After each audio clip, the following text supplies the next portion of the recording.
हमारे पास आती है थाइमस ग्लैंड। थाइमस ग्लैंड की जो लोकेशन होती है वो रेट्रोस्टर्नल होती है। Retro means back, on the back side, and medial sternum location में इसकी प्रेजेंट होती है। मीन्स थाइमस ग्लैंड हमारे हार्ट के ऊपर होती है। सो ये ट्रेन करती है हमारे टी सेल्स को। Thymus gland trains T cells. T cell की मैच्योरेशन को, प्रोलिफरेशन को ये कंट्रोल करती है। चाइल्डहुड की टाइम पे, अर्ली एजेस में थाइमस ग्लैंड बहुत ज़्यादा एक्टिव होती है और इसका साइज भी बड़ा होता है। लेकिन जब बच्चा प्यूबर्टी के बाद या अडल्टहुड में आने लग जाता है तो थाइमस ग्लैंड का जो फंक्शन है वो कम हो जाता है, बिकॉज जो इम्यून सिस्टम है बच्चे का या अडल्टहुड में एक्टिवेट हो जाता है। सो दैट्स वाई एक तरीके से इम्यून सिस्टम की तरह ही काम करती है इन द बेबीज और in the early age group. अब प्यूबर्टी के बाद इसको जो रिप्लेस कर देती है फैट। सो दैट्स वाई उस प्रोसेस को बोलते हैं हम इन्वोल्यूशन। अगर हम थाइमस ग्लैंड को देखें तो ये हार्ट के ऊपर है और ये लोब्स में डिवाइडेड है। 2 लोब्स होती हैं और हर लोब में आउटर पार्ट है उसको बोलते हैं कोर्टेक्स और इनर पार्ट को बोलते हैं मेडुला। कोर्टेक्स पार्ट में जो टी सेल की डेवलपमेंट होती है एंड मेडुला पार्ट में जो टी सेल की मैच्योरेशन होती है। और मैच्योर होने के बाद थाइमस ग्लैंड से टी सेल्स रिलीज होते हैं। ये लिम्फोइड टिश्यू के पास जाते हैं और इन्फेक्शन से फाइट करते हैं। सो ये थी बेसिक जो एनाटॉमी है थाइमस ग्लैंड की। नेक्स्ट ये सिक्रीट करती है थाइमोसिस एंड द थाइमोपोइटिन। ये टी सेल की डिफ्रेंसिएशन एंड द मैच्योरेशन करवाते हैं। सो नेक्स्ट है इसके कुछ डिसऑर्डर होते हैं। फर्स्ट डिसऑर्डर है जो अगर thymus gland congenital thymic Aplysia. Thymic congenital means from the birth, Aplysia means under development, develop नहीं हुई। तो अगर थाइमस ग्लैंड डेवलप नहीं हुई तो इम्यून सिस्टम अभी इतना एक्टिवेट नहीं है इन द बेबीज। सो तो एक कंडीशन हो सकती है, उसका नाम है डे-जेयर सिंड्रोम। इसी को बोलते हैं कंजेनाइटल थाइमिक एप्लेसिया। इसमें ये एक जेनेटिक डिसऑर्डर होता है जिसमें थाइमस ग्लैंड की अंडर डेवलपमेंट है और क्योंकि इसका नाम सिंड्रोम है इसमें ग्रुप ऑफ सिम्टम्स होंगे। So first symptom is severe immunocompromise या immunodeficiency, because T cells है वो फाइट कर रही थी इन्फेक्शन से।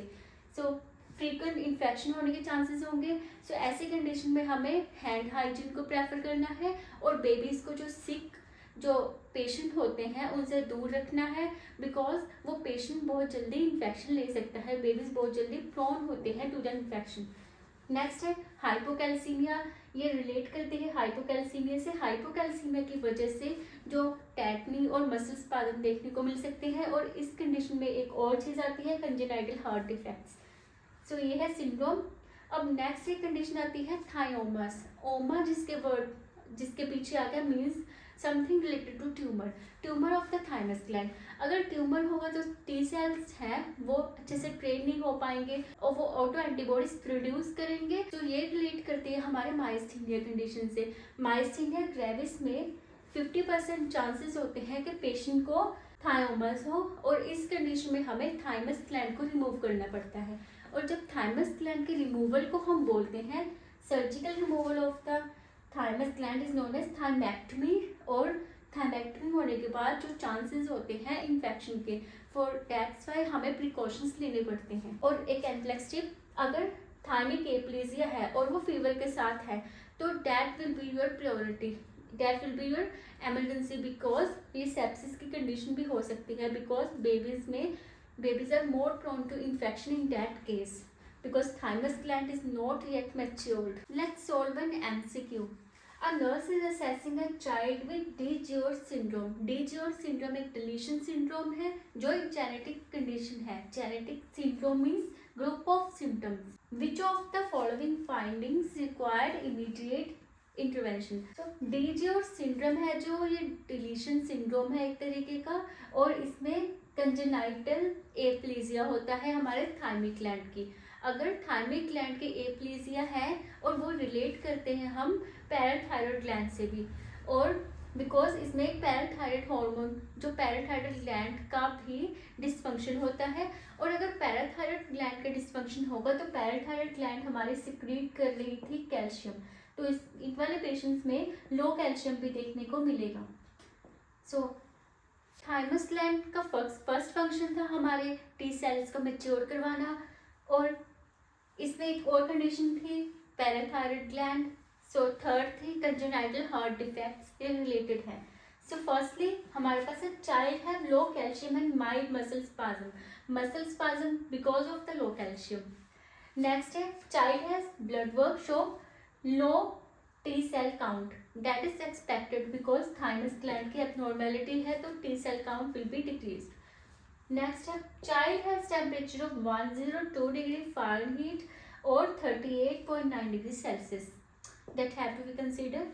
And fourth point is child is scheduled for the routine vaccination today. Vaccine हम इसमें दे सकते हैं किल्ड वैक्सीन।